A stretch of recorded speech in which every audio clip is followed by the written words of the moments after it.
Hello everyone, welcome back to my channel let's overfit AI. तो दोस्तों, last video में हम लोगों ने देखा कि हमारा एआई का रोड मैप कैसे होने वाला है, और साथ ही साथ मैंने आपके सामने कुछ पॉइंट्स रखे कि आपको मेरी वीडियोस क्यों देखनी चाहिए।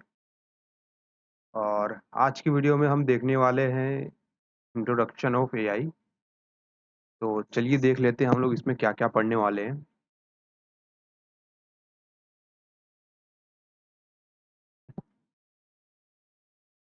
तो दोस्तों, सबसे पहले हम जानेंगे व्हाट इज़ आर्टिफिशियल इंटेलिजेंस।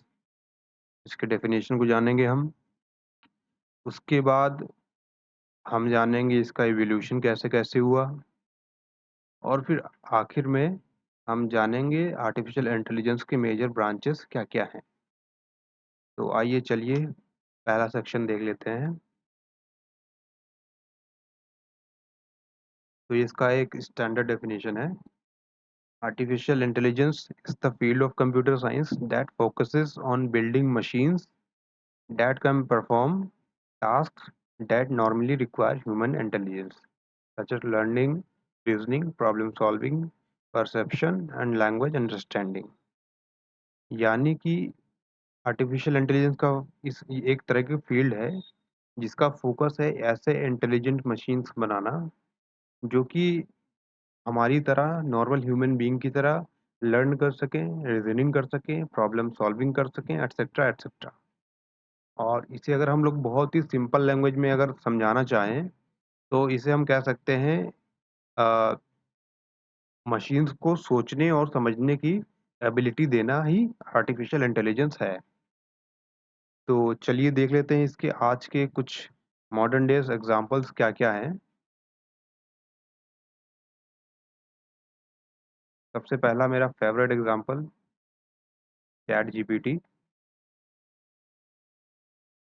ये हमसे इंटरेक्ट करता है, हमारी बातें समझता है, रीजनिंग करता है। तो ये भी एक फॉर्म ऑफ एआई ही है।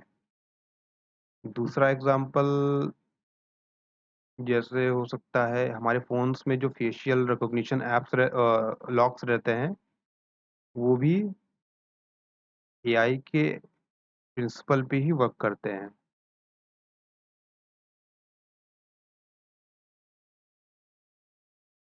तो ये कुछ एग्जांपल्स थे जहाँ पे आर्टिफिशियल इंटेलिजेंस यूज़ होता है। तो चलिए देख लेते हैं हमारा सेकंड सेक्शन जो कि है एवोल्यूशन ऑफ एआई। अब ये बहुत ही इंटरेस्टिंग स्टोरी है, बहुत ही ध्यान से सुनिएगा।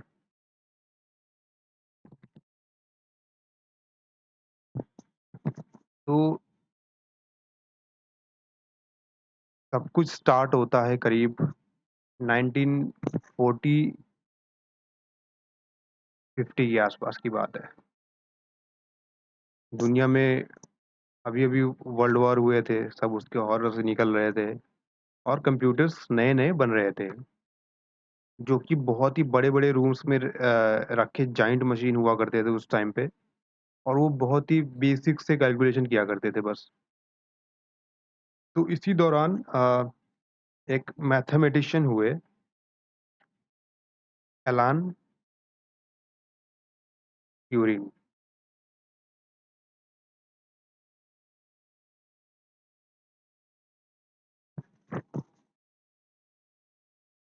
तो इन्होंने एक पेपर लिखा, कंप्यूटिंग मशीनरी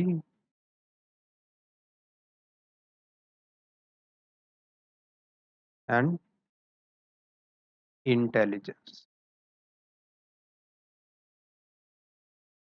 तो इस पेपर में उन्होंने ट्यूरिंग टेस्ट इंट्रोड्यूस किया,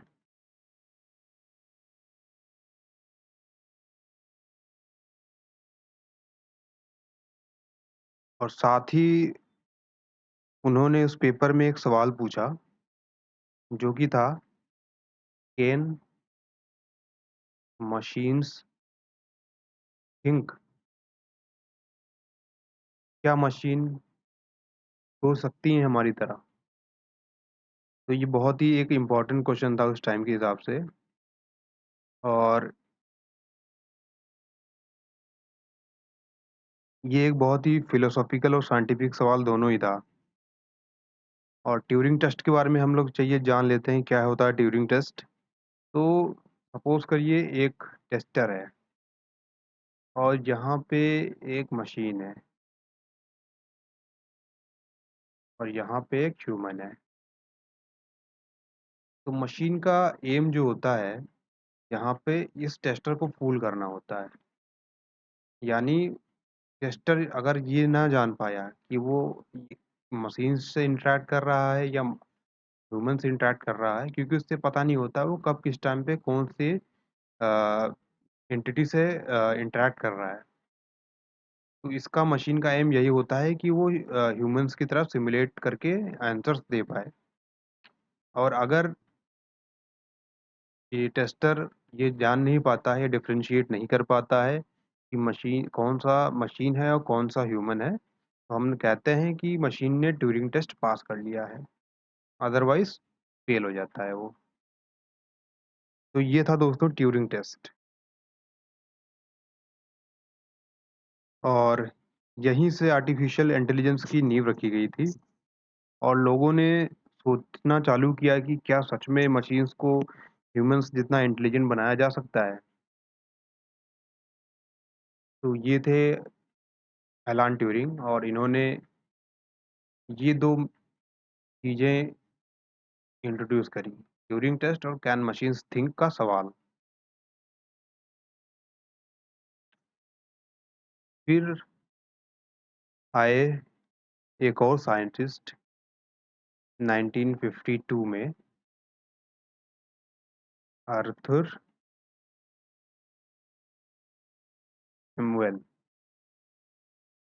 जिन्होंने 1952 में ही एक चेकर्स गेम बनाया था।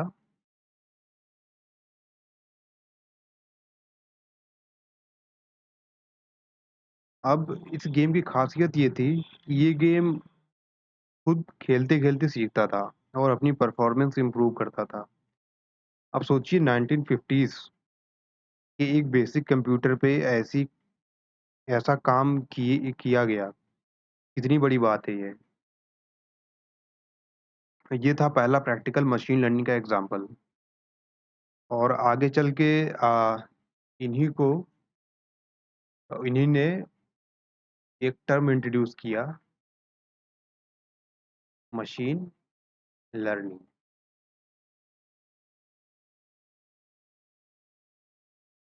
फिर एक बहुत ही इम्पोर्टेंट माइलस्टोन आया एआई की दुनिया में, द डार्टमाउथ वर्कशॉप, जो कि 1956 में हुआ। तो डार्टमाउथ न्यू हेम्स्फीयर यूएसए का एक स्मॉल टाउन था। वहाँ के कॉलेज कैंपस के अंदर ये वर्कशॉप ऑर्गेनाइज की गई थी। तो इस वर्कशॉप को लीड करने वाले थे जॉन मैकार्थी, और जो बाद में जाने गए फादर ऑफ एआई के नाम से। और इनके साथ ही कुछ बड़े नाम और थे इस वर्कशॉप में, जैसे मार्विन मिन्स्की, क्लाउडे टैनन और नथानियल रॉस्टर।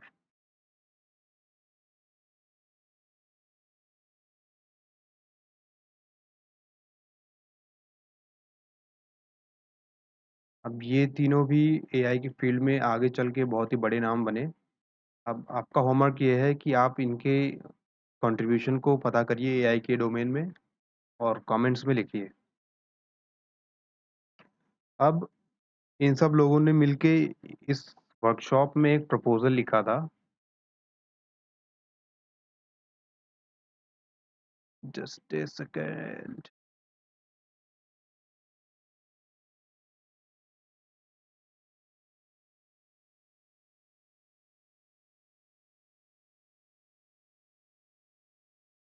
हाँ, तो अब इन सब लोगों ने मिलके वर्कशॉप में एक प्रपोजल लिखा और प्रपोजल ये था, every aspect of learning, every aspect of learning और any other feature of intelligence can in principle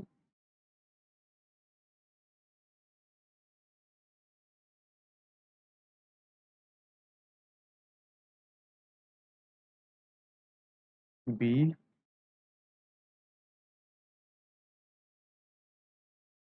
so precisely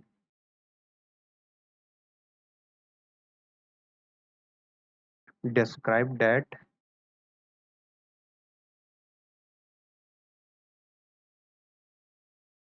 a machine can be made to simulate। अब इसका मतलब ये है, सॉरी फॉर द गंदा हैंड राइटिंग, बट चलिए कोई नहीं, मैं आपको पढ़ के सुना देता हूँ।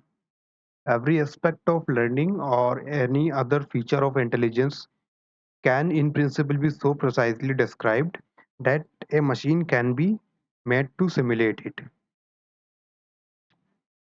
या इसका मतलब ये है कि कोई भी ऐसा एस्पेक्ट ऑफ इंटेलिजेंस को हम लोग इतने डिटेल वे में डिस्क्राइब कर सकते हैं ताकि मशीन उसको समझ सकें। या और किसी तरीके से कहें कि इंसान जिस तरह सोचता है, समझता है, उसे हम डिटेल्ड वे में कोड कर सकते हैं कि मशीन उसको सिमुलेट कर सकती है। तो ये था प्रपोजल, और इसी वर्कशॉप में पहली बार एक वर्ड का यूज हुआ, आर्टिफिशियल इंटेलिजेंस। जी हाँ दोस्तों, इसी वर्कशॉप में पहली बार इस वर्ड का यूज हुआ था। तो गाइस, डार्टमाउथ वर्कशॉप एक साइंटिफिक कॉन्फ्रेंस से ज़्यादा एक ड्रीमर्स गैदरिंग थी। साइंटिस्ट बहुत एक्साइटेड थे।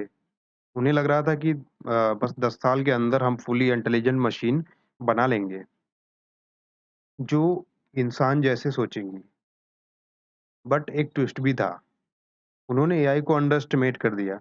उन्हें लगा कि इंटेलिजेंस को कोड करना आसान होगा और बस एक डिकेड में हम मशीन्स इंसान की तरह सोचेंगी।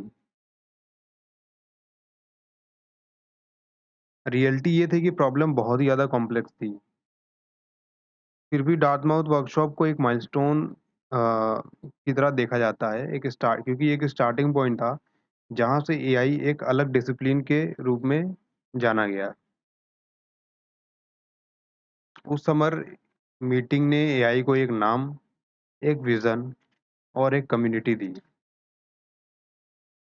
अब आज हम जब भी एआई के हिस्ट्री को देखते हैं, तो हर रिसर्चर के माइंड में वो एक ही लाइन घूमती है जो डार्टमाउथ प्रपोजल में लिखी गई थी। वो क्या है? Every aspect of intelligence can be described so precisely that machines can simulate it. और इसी सेंटेंस ने आज के chat GPT, self driving cars और जनरेटिव एआई का बीज बोया था।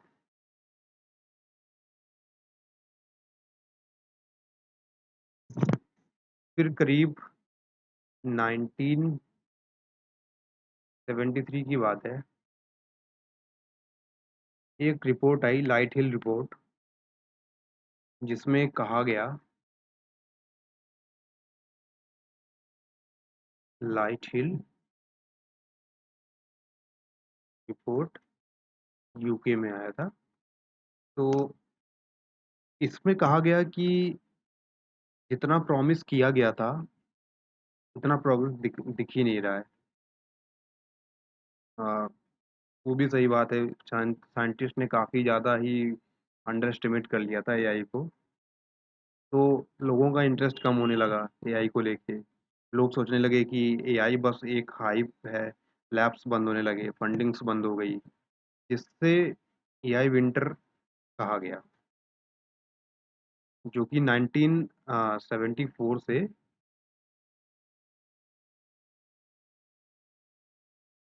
1974 से 1980 तक चला।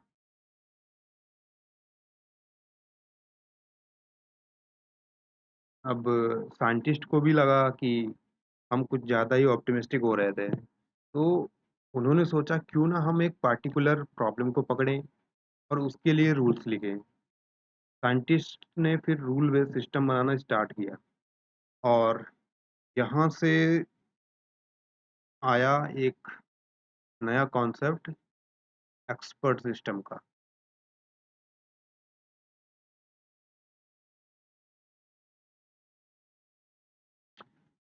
ऐसे सिस्टम्स बनाए गए जिसमें ह्यूमंस ने अपना नॉलेज रूल्स के फॉर्म में लिख दिया। फॉर एग्जांपल मेडिकल डायग्नोसिस के लिए रूल्स लिखे गए, या ट्रबल शूटिंग के लिए रूल्स। एक फेमस सिस्टम था माइसिन, जो डॉक्टर्स को इन्फेक्शन डायग्नोस करने में मदद करता था।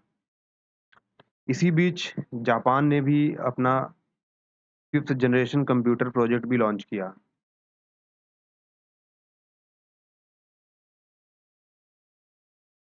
प्रोजेक्ट। अब इन सब चीज़ों ने एआई विंटर को हटा के एआई रिसर्च को एक पुश दिया। लेकिन अभी भी एक प्रॉब्लम थी। जो रियल लाइफ होती है बहुत ही ज़्यादा कॉम्प्लेक्स होती है, और हम हर सिचुएशन के लिए रूल्स नहीं बना सकते। रूल्स का जंगल बन जाएगा और सिस्टम स्लो और ब्रिटल हो जाता था। इसी दौरान एक छोटी सी बट इम्पोर्टेंट डिस्कवरी हुई थी, केएनएन एल्गोरिदम की, यानी के नियरेस्ट नाइबर की। ये और इसका इन्वेंशन 1967 में ही हुआ था। तो ये एक सिंपल आइडिया था। अगर एक नया डेटा पॉइंट आया, तो उसको क्लासिफाई करने के लिए देख लो कि वो सबसे ज़्यादा सिमिलर किस पुराने डेटा से है। सिंपल। तो ये मोमेंट था जहाँ लोगों को लगा कि जो डेटा ड्रिवन लर्निंग है शायद रूल्स से बेटर हो सकते हैं। बट प्रॉब्लम ये थी कि उस टाइम डेटा ज़्यादा अवेलेबल नहीं था, और ट्रेनिंग के लिए एडवांस टेक्नोलॉजीज नहीं थी, जिससे फिर एक बार को लगा कि शायद एआई पॉसिबल ही नहीं है, और रिसर्च स्टैग्नेंट हो गई। और इसी फेस को कहा गया AI winter, second AI winter.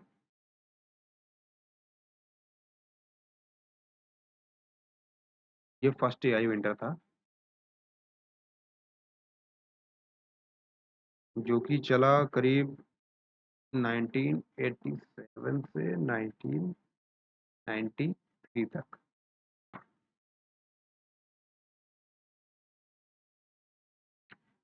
फिर 1993 में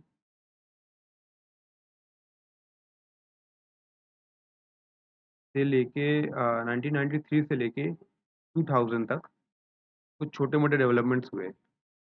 जैसे 1980 में न्यूरल नेटवर्क इन्वेंट हो चुके थे। 1990 में लीकन नाम के एक साइंटिस्ट ने सीएनएन मॉडल बनाया, जो कि रिटन डिजिट्स को रिकॉग्नाइज कर सकता था। और फिर 1997 में आईबीएम के डीप ब्लू ने वर्ल्ड चैंपियन गैरी कास्पारोव को हराया। तो ये कुछ डेवलपमेंट हुए 1993 से लेके 2000 के बीच में। फिर 2000 के दौरान एक नया युग शुरू हुआ, इंटरनेट और बिग डेटा का। Internet and big data. अब हर जगह से डेटा जनरेट होने लगा, सोशल मीडिया के थ्रू, ऑनलाइन शॉपिंग के through, banking, health care, et cetera. Uh, जिसने डेटा स्कार्सिटी की प्रॉब्लम को दूर कर दिया। अब एमएल मॉडल को ट्रेन करने के लिए सफिशिएंट अमाउंट में डेटा अवेलेबल था और साथ ही रिवॉल्यूशन हुआ जीपीयूज़ का भी। जीपीयूज़ पहले जीपीयूज़ गेमिंग के लिए यूज़ हुआ करते थे, लेकिन साइंटिस्ट ने समझा कि ये पैरेलल प्रोसेसिंग की वजह से न्यूरल नेटवर्क्स को ट्रेन करने के लिए परफेक्ट हैं। और इसी दौरान नए एल्गोरिदम भी आए, जैसे रैंडम फॉरेस्ट और कुछ बूस्टिंग मेथड्स जैसे एक्सजी बूस्ट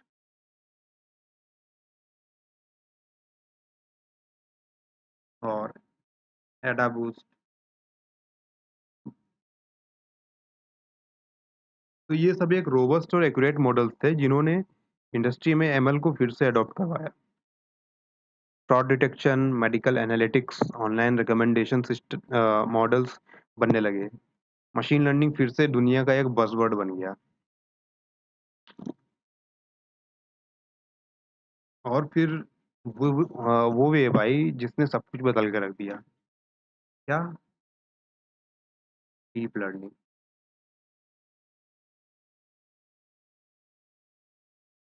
तो हुआ क्या, 2012 में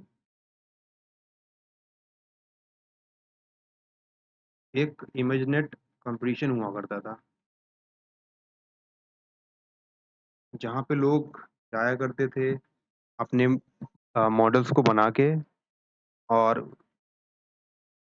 मॉडल्स इमेजेस को क्लासिफाई किया करते थे, ऑब्जेक्ट डिटेक्शन का काम किया करते थे और उनकी एक्यूरेसी चेक की जाती थी। तो उसी टाइम पे एक मॉडल इंट्रोड्यूस हुआ, एलेक्स नेट, जो कि एक CNN मॉडल था। तो एलेक्स नेट ने करीब 85% की एक्यूरेसी हासिल की और जो सेकंड प्लेस में था उसकी 73.8% की एक्यूरेसी हासिल हुई। और पुराना जो एवरेज रहा करता था वो 75 के अराउंड ही रहा करता था। तो आप सोचिए कि सीधा 10% का जंप मिला एक्यूरेसी में। जहाँ लोग 1-2% के लिए परेशान हो जाते हैं, जद्दोजहद करते रहते हैं, वहाँ सीधा-सीधा 10% की एक्यूरेसी बढ़ गई। और यहीं से लोगों को लगा कि डीप लर्निंग एक गेम चेंजर हो सकता है एआई के फील्ड में। फिर 2016 में गूगल का डीप माइंड का अल्फागो आया था। AlphaGo, deep mind.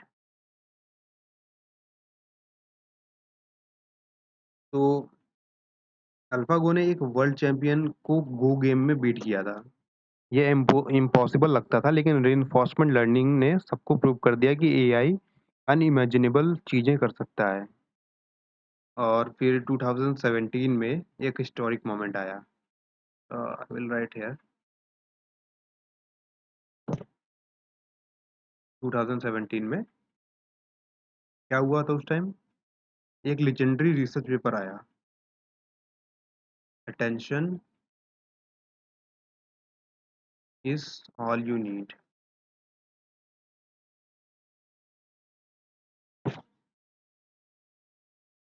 तो दोस्तों इस पेपर में ट्रांसफॉर्मर्स को इंट्रोड्यूस किया गया था। अगर आपने सुना हो ट्रांसफॉर्मर्स, पिक्चर वाला नहीं, एआई वाला।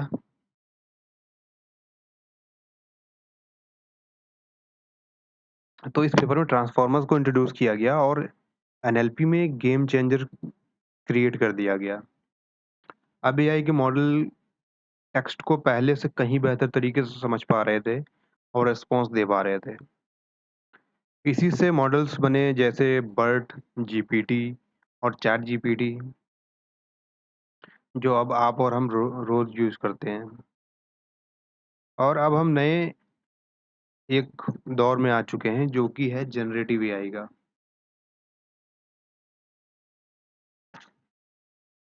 एआई जो नए इमेजेस बनाते हैं, जैसे डाले है चैट जीपीटी का, म्यूजिक कंपोज करता है, वीडियोस बनाता है और इवन ह्यूमंस की तरह लिखता है। जैसे कि मैं आपके साथ बात कर रहा हूँ। तो इसकी जो जर्नी थी एआई के इवोल्यूशन की, ये बहुत ही एक रोलर कोस्टर जर्नी थी, जो कि एक एलन ट्यूरिंग के एक सवाल से शुरू हुआ था, कैन मशीन्स थिंक? फिर एआई विंटर्स ने कैसे-कैसे सेटबैक दिया, फिर कैसे एक्सपर्ट सिस्टम ने बिग डेटा और जीपीयूज़ ने एआई को रिवाइव किया और फिर डीप लर्निंग ने इसे सुपर पावरफुल बना दिया। आज मशीन लर्निंग सिर्फ एक रिसर्च फील्ड नहीं है, बल्कि हर इंडस्ट्री का बैकबोन हो चुका है। अब सवाल ये है कि फ्यूचर क्या हो सकता है? अब फ्यूचर में मेबी हो सकता है एजीआई आ जाए, जो कि आर्टिफिशियल जनरल इंटेलिजेंस भी कहा गया है, जहाँ रोबोट्स को ह्यूमन लेवल इंटेलिजेंस आ जाए, उनके अंदर कॉन्शियसनेस आ जाए। तो ये सारी चीज़ें फ्यूचर्स में हो सकता है, हू नोज़, या ऐसा भी हो सकता है कि वो हमसे भी ज़्यादा इंटेलिजेंट हो जाएँ हर तरीके से, ना? तो हू नोज़, इस चीज़ को हम यहीं छोड़ देंगे, टू बी कंटिन्यूड करके।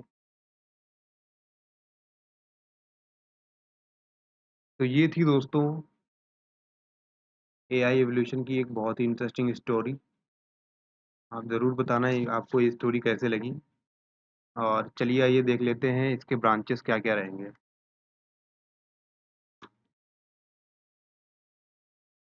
तो दोस्तों ये मेजर 8 ब्रांचेस हैं।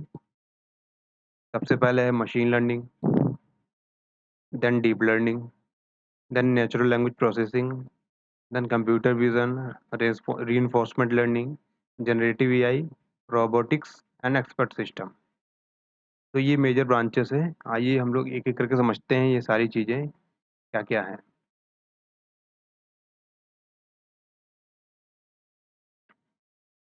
तो पहला है मशीन लर्निंग। आइए इसका डेफिनेशन जान लेते हैं। Machine learning is a branch of AI that enables system to automatically learn and improve from experience without being explicitly programmed। यानी कि हम मशीन्स को एक्सपीरियंस देते हैं, ना कि उनको हम कोड करते हैं, और वो एक्सपीरियंस से सीखते हैं। अब यहाँ एक्सपीरियंस जो है, ये हो सकता है या तो डेटा, या तो जैसे वो रीइंफोर्समेंट लर्निंग में अपने इन्वायरमेंट से सीखता है, वो हो सकता है इन्वायरमेंट। तो हम किसी चीज़ के लिए रूल्स नहीं लिखते, बल्कि उसको एनवायरनमेंट से या डेटा से हम लोग पैटर्न सिखाते हैं। ये होती है मशीन लर्निंग। आइए आ जाते हैं दूसरे सेक्शन में, जो कि है डीप लर्निंग। तो दोस्तों ये मशीन लर्निंग का ही सबसेट है। जैसा कि आप डेफिनेशन में देख सकते हैं, deep learning is a subset of machine learning that uses artificial neural networks with multiple layers to model complex patterns in data. यानी ये आर्टिफिशियल न्यूरल नेटवर्क यूज़ करता है। ये क्या होता है? ये कुछ इस तरह सा दिखता है एएनएन। इसके बारे में हम लोग आगे जानेंगे। फिलहाल आप एक बेसिक सा इंट्रो ले लीजिए। तो ये होते हैं न्यूरॉन्स। ये 2 पार्ट होते हैं, इसमें एक लीनियर फंक्शन होता है, एक एक्टिवेशन फंक्शन होता है, वो सारी चीज़ें हम आगे समझने वाले हैं। तो इसमें हम लोग और भी लेयर्स ऐड कर सकते हैं, और ये कॉम्प्लेक्स पैटर्न समझने के लिए, जो कि ट्रेडिशनल मशीन लर्निंग मॉडल नहीं समझ पाता, उसको भी ये समझ लेता है। ठीक है? और ये बहुत सारा डेटा लेने के बाद भी एक बहुत ही अच्छा रिज़ल्ट देता है। तो ये मशीन लर्निंग का एआई का दूसरा सेक्शन, दूसरा पार्ट। अब तीसरा पार्ट है नेचुरल लैंग्वेज प्रोसेसिंग। तो दोस्तों नेचुरल लैंग्वेज, इसका डेफिनेशन देख लेते हैं। Natural language processing is the branch of AI that deals with interaction between computers and human language, enabling understanding, interpretation and generation of text and speech.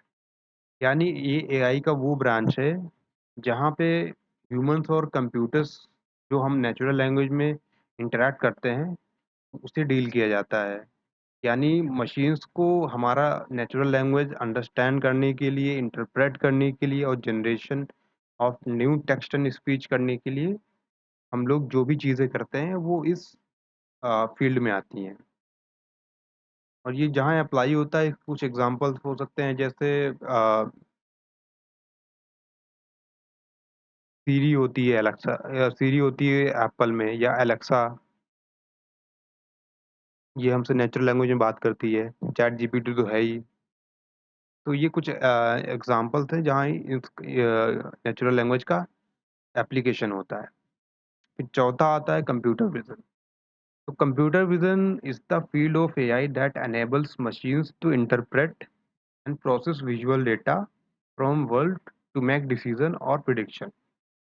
यानी कि हम लोग कंप्यूटर को इमेजेस और वीडियोस को इंटरप्रेट करने की क्षमता प्रदान करते हैं, उसको एबिलिटी देते हैं कि वो देख सके, समझ सके। तो इस फील्ड में हम लोग बेसिकली कंप्यूटर को आंखें देते हैं, और ये सारी चीज़ें विजुअल से जो भी कंप्यूटर डील करता है वो इस फील्ड में आते हैं।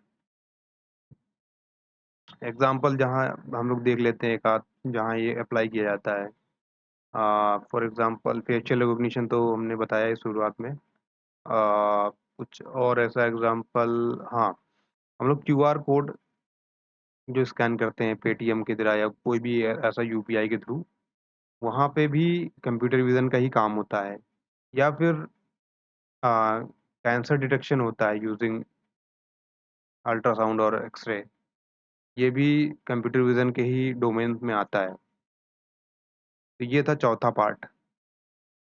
तो पांचवा पार्ट ये है reinforcement learning। तो reinforcement learning is an area of machine learning that where agents learn to make decision by interacting with an environment and receiving reward or penalties।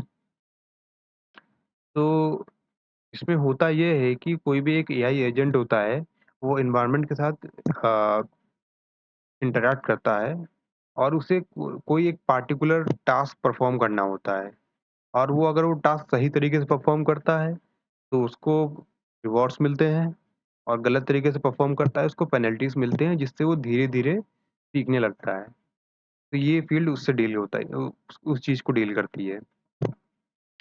छठवा है जनरेटिव एआई, जो कि बहुत ही ज़्यादा हॉट टॉपिक है इस time पे। तो इसका डेफिनेशन देख लेते हैं। Generative artificial intelligence is a branch of AI that focuses on creating new content such as text, images, audio, code, or video by learning patterns and structures from existing data, often using advanced models like generative adversarial networks or transformers। यानी यहाँ पे हम लोग नए images, text, videos, sounds generate करने की जो भी सारी टेक्निकलिटीज़ होती है या टेक्नोलॉजीज होती है, उसको हम लोग इस फील्ड में रखते हैं या इस सेक्शन में रखते हैं। तो ये पार्ट उन चीज़ों से डील करता है। सातवां है एक्सपर्ट सिस्टम, जो कि हम लोगों ने देखा ही है एआई इवोल्यूशन की वाले सेक्शन में।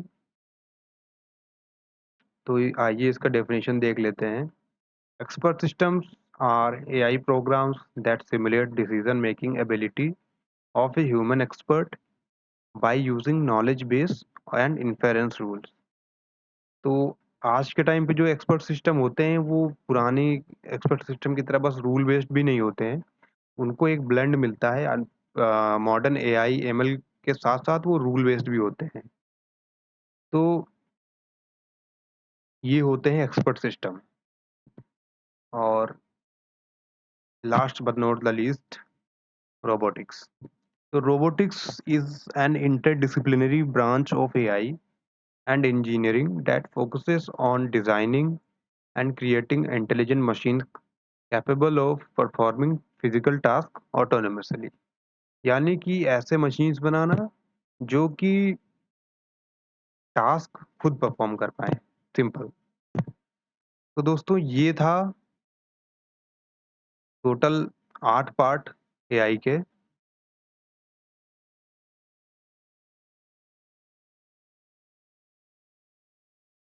तो ये दोस्तों ये टोटल 8 पार्ट थे एआई के। तो आज हम लोगों ने देखा कि आर्टिफिशियल इंटेलिजेंस होता क्या है। हमने इसके एक बहुत ही इंटरेस्टिंग रोलर कोस्टर हिस्ट्री या एवोल्यूशन को हम लोगों ने समझा। और फिर हम लोगों ने इसके ब्रांचेस को समझा कि इसके ब्रांचेस में मेजर कौन-कौन से ब्रांचेस आते हैं। तो नेक्स्ट वीडियो में हम लोग देखने वाले हैं मशीन लर्निंग का इंट्रोडक्शन वीडियो रहेगा वो, कि उसमें what is machine learning and machine learning के कौन-कौन से पार्ट्स होते हैं। तो see you guys in the next video. Thank you.